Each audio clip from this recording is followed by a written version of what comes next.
नमस्कार दोस्तों, काम की बात सीरीज में आज अच्छा खाओ स्वस्थ रहो सीरीज़ के अंदर में कार्बोहाइड्रेट के द्वारा हमारे शरीर को कैसे स्वस्थ रख सकते हैं तथा इससे जुड़े हुए विभिन्न बातों को मैं आपको बताऊंगा। तरह तरह के भोजन से कार्बोहाइड्रेट अलग अलग मात्राओं में हमारे शरीर को प्राप्त होता है। हमारे शरीर को स्वस्थ रखने में कार्बोहाइड्रेट का बहुत बड़ा योगदान है। भोजन के पाचन में भी कार्बोहाइड्रेट बहुत बड़ा योगदान देता है। कार्बोहाइड्रेट की हमारे शरीर के लिए इतनी इम्पोर्टेंस है, तो इसको समझने के बाद अब हम जानना चाहेंगे कि कौन कौन से भोजन के थ्रू कार्बोहाइड्रेट हमारे शरीर को मिल सकता है। जैसा कि आप पिक्चर में देख रहे हैं कि ब्रेड, होल ग्रेन, पास्ता, सब्जियां, शुगर या चीनी, स्टार्च, चावल, फ्रूट्स आदि सब कार्बोहाइड्रेट के भोजन में स्रोत है। इसके बाद अगला प्रश्न हमारे दिमाग में आता है कि क्या कार्बोहाइड्रेट के जो इतने सारे स्रोत हैं जिनसे कार्बोहाइड्रेट है, कि सभी कार्बोहाइड्रेट हमारे शरीर को हेल्दी बनाने में योगदान देता है? ऐसा नहीं है। कार्बोहाइड्रेट को दो श्रेणी में डिवाइड कर सकते हैं हम, अच्छा कार्बोहाइड्रेट और बुरा carbohydrate. Fruits, beans, vegetable, sweet potato, rice, greens से प्राप्त होने वाला कार्बोहाइड्रेट अच्छा कार्बोहाइड्रेट कहलाता है। और यही अगर डोनट, कोल्ड ड्रिंक, शुगर, मैदे की ब्रेड, प्रोसेस्ड ड्रिंक आदि से जो कार्बोहाइड्रेट हमारे शरीर को मिलता है उसको हम बुरे कार्बोहाइड्रेट की श्रेणी में रख सकते हैं। तो दोस्तों, ये तो डिसाइड हो गया कि हमारे शरीर को स्वस्थ रखने के लिए हमें अच्छे कार्बोहाइड्रेट की ज़रूरत है। अब अगला प्रश्न जो हमारे दिमाग में आता है कि हमारे शरीर को प्रतिदिन कितने अच्छे कार्बोहाइड्रेट की ज़रूरत है। इसकी गणना हम इस तरह से कर सकते हैं कि हमारे शरीर को प्रतिदिन जितनी टोटल कैलोरीज की आवश्यकता है उससे 45 से 65% पार्ट हम कार्बोहाइड्रेट के थ्रू लेना चाहिए।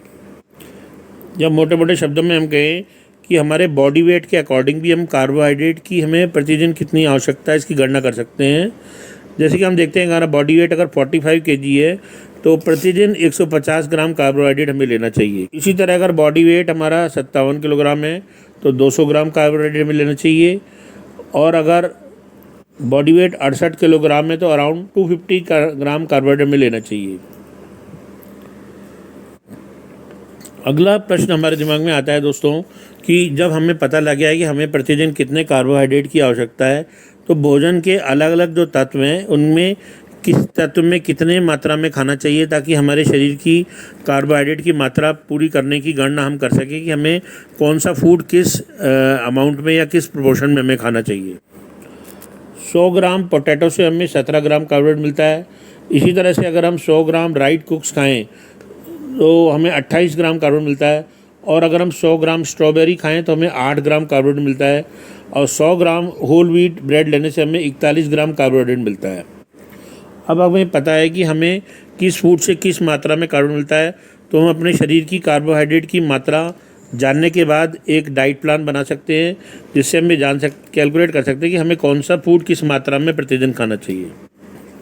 अच्छा, ये बात भी जानना ज़रूरी है हमारे लिए कि अगर ये कार्बोहाइड्रेट हम नहीं लें प्रतिदिन हमारे भोजन में, कि हमारे शरीर को नहीं दें, तो हमारे शरीर को कौन कौन सी बीमारियाँ हो सकती हैं। तो इसमें मैं बता सकता हूँ कि जैसे अगर हमें कार्बोहाइड्रेट की रिक्वायर्ड मात्रा हमारे शरीर को नहीं दे तो हमारे को बोलने की बीमारी, हकलाने की बीमारी, हाइपोग्लाइसीमिया यानी अत्यधिक ग्लूकोज की कमी महसूस होना, मसल क्रैम्प्स आना, थकावट और बहुत ज़्यादा कमज़ोरी महसूस होना, इस तरह की बीमारियां हमारे शरीर को हो सकती हैं। दोस्तों, अब कार्बोहाइड्रेट से रिलेटेड बहुत सारी बातें मैंने आपको बताई। आई होप कि इन सब बातों को आप ध्यान में रखेंगे और जल्दी ही अपने शरीर की कार्बोहाइड्रेट की रिक्वायरमेंट कैलकुलेट करेंगे और इन फूड को किस मात्रा में आपको प्रतिदिन लेना है इसका निर्णय करेंगे ताकि कार्बोहाइड्रेट से कमी से होने वाली बीमारियों से आप अपने शरीर को बचा सकें और स्वस्थ रह सकें। आपका मित्र Shyam Sundar Mankatala, professor JEC arts engineering college. धन्यवाद।